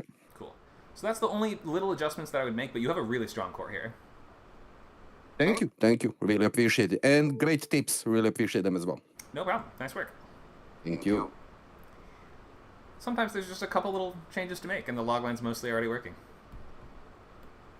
Dunkirk is also another good example, because that one doesn't really have that sense of villains to it. The villains are almost kind of like in shadow. Like, we don't ever see a Nazi in Dunkirk, which is sort of weird. And a very cool touch. All right, IB. Main character. After finally gaining financial stability, a mild-mannered influencer must find a way to detach herself from her toxic writer friend without him ruining her reputation. Yeah. All right. Is this a thriller? Yes. A thriller. Okay. So we're out of the action world, but that's okay. Sorry. I feel like there could be a little bit of action there, depending on if it sort of picks up a little bit towards the end. Fair enough, but a little bit of action usually will not cause us to reclassify it as an action film overall. But that's okay. You can write a thriller if you want. Let me read it again. Go ahead. Sorry, go ahead. Okay. So the name of the movie's main character? Yes. Okay. After finally gaining financial stability, meaning that her business picked up to the point where she's now making a lot of money. Yeah. So she's an influencer, so she's finally got enough followers to be able to make money from it. Yeah, that's if you're an influencer, that's your business. So she got sponsorships and stuff like this, and she broke out big. Okay, got it. Yeah. A mild-mannered influencer must find a way to detach herself from her toxic writer friend without him ruining her reputation. So, why are they attached? Did he write her content or something like that? That they've been friends for years. Like he's her oldest friend. What does that have to do with her success as an influencer, though? Oh, it doesn't have anything to do with her success, but it doesn't. Because she has the success now, she finally is gaining a bit of confidence, so she feels like she's able to. This success has put her life in perspective, and she finally realizes she doesn't have to be friends with this person anymore. Okay, that seems problematic to me then, because that you could have had anything as your catalyst then. When she gets a new car, a mild-mannered influencer must find a way to detach herself from her toxic writer friend without him ruining her reputation, right? See, those events are not linked. That's true. So maybe, why not just have it so that he was her content writer before, and now she's broken out big and she can hire someone else? Or maybe he was her editor. Or moderator. That's a big thing. Isn't that where all these Twitch-type people will sometimes have moderators that stick with them for a long time, and then they blow up big and they fire them, and it's a huge betrayal. Maybe something like that. Well, I mainly want to have this the idea about it. I wanted to have this very I wanted it to be someone who was very close to her, but also this very toxic, very creepy kind of person that has his throughout the film is it makes your skin crawl watching him, and he's very manipulative, and he's all of that kind of thing. That's why I added the comps of Cape Fear, that kind of the manipulation kind of thing. Okay. It still feels like he needs to be more connected to the character or the situation or the catalyst in some way.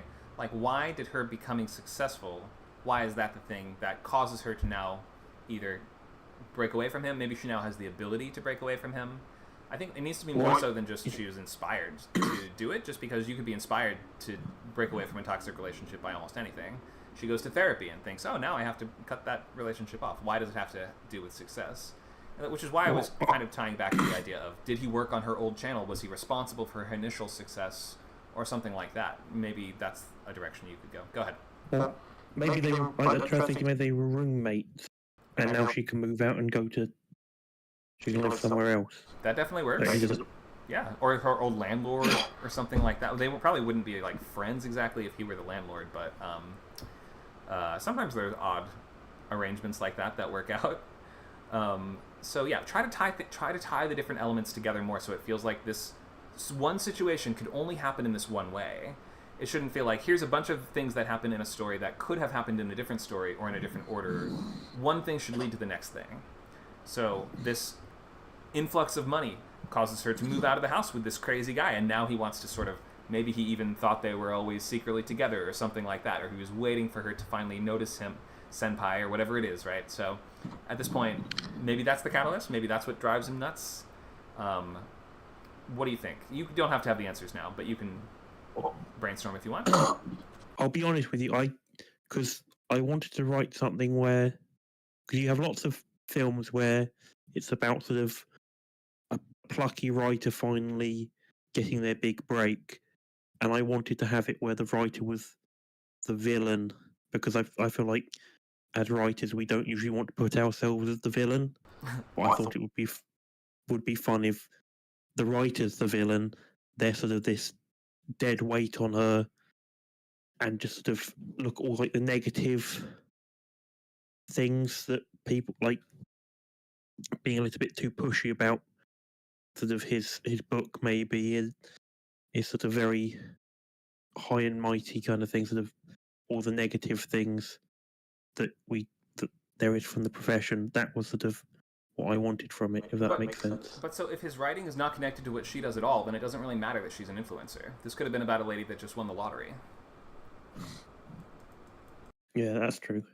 So that's why I kept drifting back towards he worked with her or was on her team to begin with. A lot of influencers have a team of people that work with them. A writer could be among them, especially if they're doing sketches or stand-up or skits or web series or something along those lines. So maybe the type of influencer that she is could give you some inspiration as to who would work with them and who would be dependent on that success. Or I don't know, maybe she was just like influencing them of books and things like that, and because she talks about books and things like that, he wants her to talk about his book on her channel. Okay. So yeah, that's kind of booktube, as that's sometimes called, or bookfluencers or things like that. Yeah, maybe she gives him a bad review and that could send him over the edge, or something like this. But I would do some thinking as to how to connect. It's okay if you don't have the answers now, but just especially for a thriller, we need to be in that world of everything's connected, everything's high concept, nothing's out of place. And so to that end, we should feel like the catalyst motivates the story and drives the story, and could only happen in this one specific way. So think a little, I guess, just over the next couple days about how could you tie these characters together more. Could they have worked together? Could he be responsible for that success? Could they be in love, or he's in love with her at least? What is it that makes them initially inseparable, or makes this harder than just, I don't know, get a restraining order? Well, I think it's again because he's her oldest friend, and so she sort of feels a certain level of loyalty to him, but at the same time, because they're friends for so long, he also has sort of knowledge about her that, as she's an influencer, he could like frame it in a certain way and cause problems for her, and it sort of, as she's quite mild-mannered, she's very worried about, are people going to believe what he says, even if some of the things may not be necessarily true or sort of brought or blown out of proportion kind of thing. Okay. So So, she's worried about the. Sorry. I apologize. I didn't mean to cut you off. No, after you. Okay, so I was thinking on some level, maybe you want to move the events of the Catalyst forward a little bit and maybe just something like when her former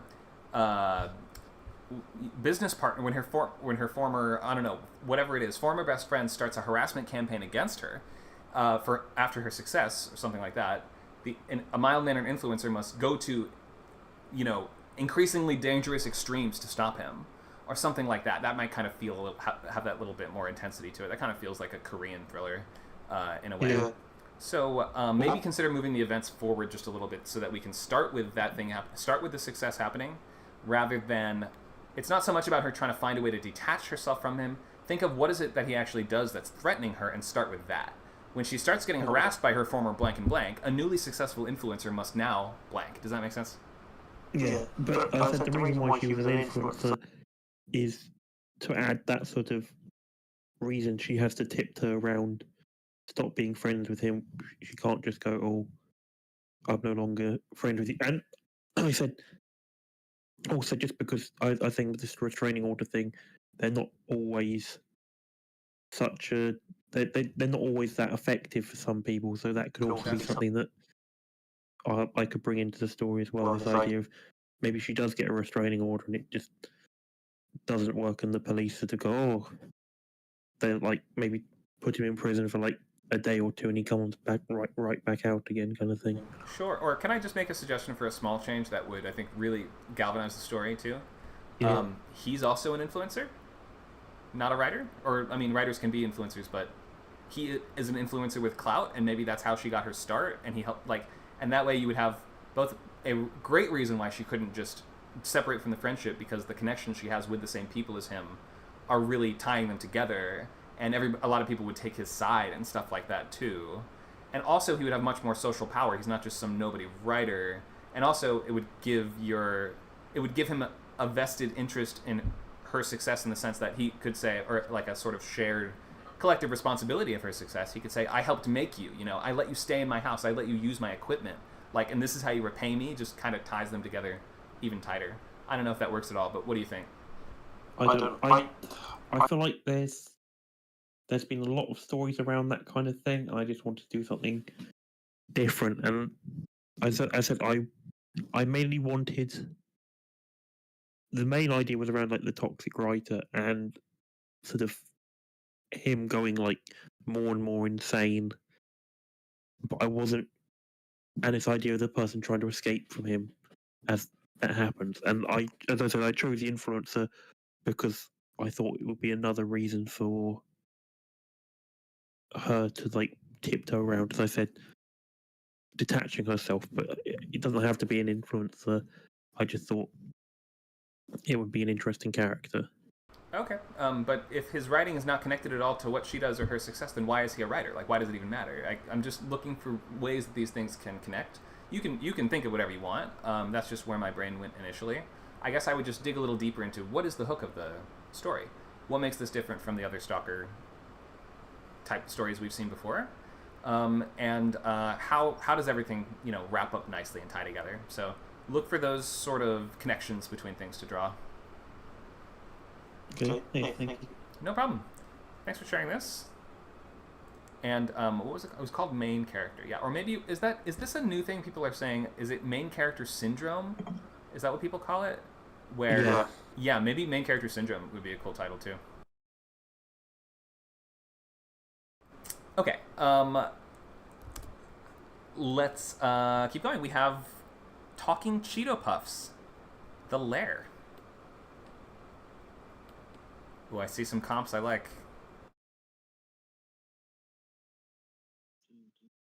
Are you there, Mr. Cheeto Puffs?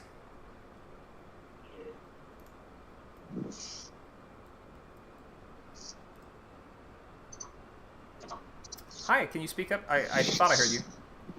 I'm here. Okay, good. Hi, how's it going? Why don't you read out for us what you've got? Alright. After the World Martial Arts Tournament concludes, a small group of finalists are graduated to another round known as the Lay. Okay, your mic level's a little low. I'm going to turn your volume up, but I heard what you said. I'm just going to read it out just in case anyone missed it and for the recording. So, after the World Martial Arts Tournament concludes, a small group of finalists are graduated to another round known as the Lair. Okay, cool. So I guess in what you're saying is this is a sort of higher stakes secret final round that they have the opportunity to compete for a bigger prize, but also probably life and death stakes. Is that right? Yes, it is. Okay, I'm just guessing based on your comps. Okay, so this sounds cool. I think you're going to want to find a hero. You got to find your main character here that feels like they have a motivation to do this. Maybe has, if the cash prize goes up in a big way, this could have that kind of Squid Game kind of quality of like, well, you want more, so you got to sign on the dotted line if you want an opportunity to make the big bucks, but you might not make it back home, sort of thing. So maybe a hero with a really strong, clear sense of motivation. You might want to think of what the hook could be also in terms of is there a villain or an opponent or somebody throwing this tournament, and if so, why? If you need more time to think of these things, that's cool. I could just give you some suggestions of stuff you could dig into. All right, I got it. Okay, and also, so be thinking too of in tournament-style stories, besides the main character and the villain, we also kind of want to know, are there any specific rules to this particular arena? Does this take place in a room that's constantly getting smaller? Does it take place in the Alps, like in a bunch of arenas that are going to be, bridges between narrow mountain passes? Does this all take place in a high-tech facility, like the Man of Tai Chi with Keanu Reeves? Does it take place in a castle? How we maybe just kind of zero in on what could the hook of the story be? Because we've seen a million, or I at least, have seen a million martial arts tournament movies. So try to find what's unique and fun about this one and really amplify that and bring that to the forefront for the logline. Gotcha. Cool. Any questions? Mm-mm. No questions for now? All right. So you've got a good foundation. Martial arts tournament, you can't go wrong. Makes for great low-budget action-type stories, so dig deeper, find what's unique, and find what's extra fun about this. All right. All right, thanks a lot. So we have time for one more, but I want to just remind everybody that the idea this week is to refine your loglines this week, and then next week there's another free class where you can sort of pitch your movie idea and get more feedback on the refined, amplified, enhanced version of this idea, whether it's action or anything else. So next Friday's class is going to be at the same time from 6 to 8, and you can come back with whatever work you've done in the meantime on your updated version of your logline or of your premise, or maybe if you didn't have a logline before, then you can write one in the meantime. And then next week, same time, come back and get ready to expand more and talk about what's so awesome about your idea. And that'll be how we lead into our feature bootcamp for this session. So we do have time for, is there another one? Let me see. Nacho has to go in a minute, I think. Nacho, do you have time to do yours, or do you have to run now? I need to start the table reads. Okay, that's obvious. Yeah. Thank you anyway for everyone. I think that is everyone. Did I miss anyone? Let me know now.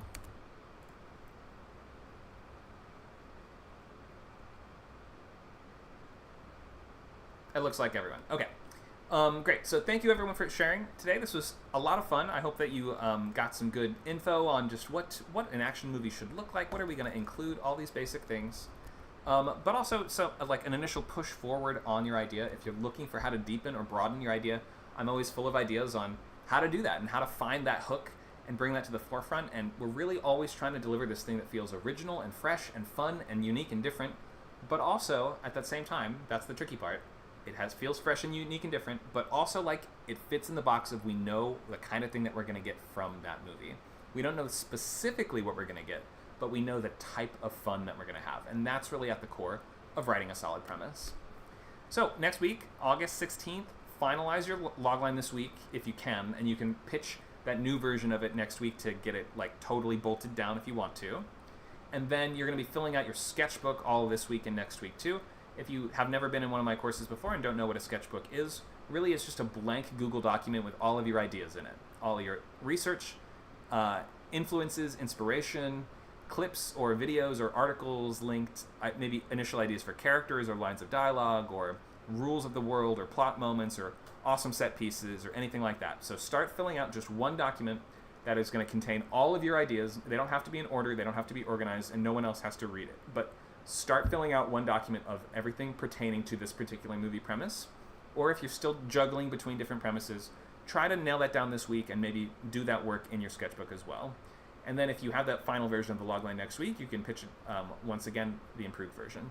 And then we have plenty of stuff coming up. Week 2 is on writing one sheets and story beats. Week 3 is on cards. And then week 4 to 8, we're writing the movie. So in a couple weeks, you will have gone from planning to actually executing the script, writing pages every week, and you're going to finish that script by October 11th if you stick with the milestones of this course. It's okay to fall behind. There's always another boot camp afterwards that you can cycle around to if you need to, but stick with it. Try your best. Give it a good, honest try, and we'd love to see you back next week. Thanks for coming by, everybody. Thank you. Have a good day.